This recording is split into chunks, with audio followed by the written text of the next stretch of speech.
Doctor Yunus সাহেব এই 84 বছর বয়সে ওই আপনার আদম ব্যবসার লাইসেন্সও লাগবে, আপনার ওই গ্রামীণ বিশ্ববিদ্যালয় লাগবে, আপনার ট্যাক্স মকুব করে নেবেন, আর বিএনপি এখানে চলে যাবে। এত সোজা। বিএনপি একাই 100।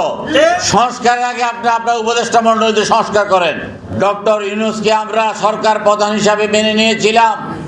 ডক্টর ইউনূস প্রতিদিন আমাদের সেই স্বপ্ন ভঙ্গ করছেন। সরকার থেকে স্পষ্ট ঘোষণা দেন তারেক রহমান দেশে আসলে তাকে সর্বোচ্চ নিরাপত্তা দেওয়া হবে। তার আগে ব্যর্থ স্বরাষ্ট্রমন্ত্রীর পদত্যাগ চাই। আব্দুল হামিদ সবাই নাকের ডগা দিয়ে পালিয়ে গেছে।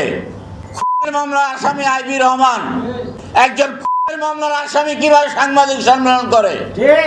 আপনার পুলিশ থেকে সেখানে আঙুল চড়ছে। তার স্ত্রী ডাক্তার, তার এনজিও সহকর্মী এবং চট্টগ্রামের কিছু লোক যারা 15 বছরে একদিনের জন্য, 1 ঘন্টার জন্য, 1 মিনিটের জন্য রাজপথে নামে নেই, হাসিনার বিরুদ্ধে একটি কথা বলে নাই, যারা দেশে পর্যন্ত ছিলেন না, তাদেরকে নিয়ে উপদেষ্টা মণ্ডলী গঠন করেছেন। আমরা সেদিনই আশাহত হয়েছি। তারপর আমরা বারবার বলছি সংস্কারের আগে আপনি আপনার উপদেষ্টা মণ্ডলীতে সংস্কার করেন। অপদার্থ, অযোগ্য, ব্যর্থ এদেরকে আপনি বাদ দেন, তর তাজা নতুন প্রাণের সঞ্চয় করেন। আপনি আমাদের কোনো কথাই শুনছেন না। ডক্টর ইউনূস সাহেব এই 84 বছর বয়সে ওই আপনার আদম ব্যবসার লাইসেন্সও লাগবে, আপনার ওই গ্রামীণ বিশ্ববিদ্যালয় লাগবে, আপনার ট্যাক্স মকুব করে নেবেন, পুরো গ্রামীণ ব্যাংকে জনসাধারণ থেকে নিয়ে সরকারের হাত থেকে আপনি নেবেন। অন্তত আপনার থেকে আশা করি নাই। অবিলম্বে আমরা নির্বাচন চাই।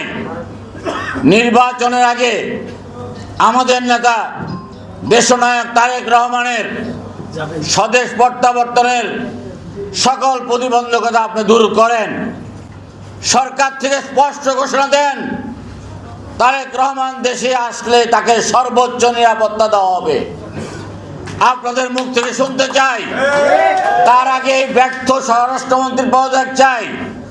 যেই ব্যর্থ স্বরাষ্ট্রমন্ত্রীর আব্দুল হামিদ সবাই নাকের ডগা দিয়ে পালিয়ে গেছে। আপনার স্বরাষ্ট্রমন্ত্রী এসে পাগলামি করতেছে, ছোটখাটো চোখে চাকরি খাচ্ছে। মামলার আসামি আইবি রহমান তাকে গ্রেফতার নিয়ে নাটক করছেন। একজন মামলার আসামি কিভাবে সাংবাদিক সম্মেলন করে? আপনার পুলিশ থেকে সেখানে আঙুল চড়ছে। আপনি অপদার্থের শেষ সীমানায় পৌঁছে গেছেন স্বরাষ্ট্রমন্ত্রী। মানুষকে আর হাসায়েন না, আপনি পদত্যাগ করেন। আপনি পদত্যাগ করলেই বাংলাদেশ অন্তত স্বরাষ্ট্র মন্ত্রণালয় আর একটু কার্যকর ভূমিকা পালন করবে বলে আমরা বিশ্বাস করি। কারণ আপনারা শেখ হাসিনা পা চাটছেন, এখন এই বৃদ্ধ বয়সে এসে আবার আপনারা জনগণের উপর ছড়ি ঘুরাচ্ছেন। আমরা তারেক রহমানকে কোনো ঝুঁকির মুখে ফেলতে চাই না।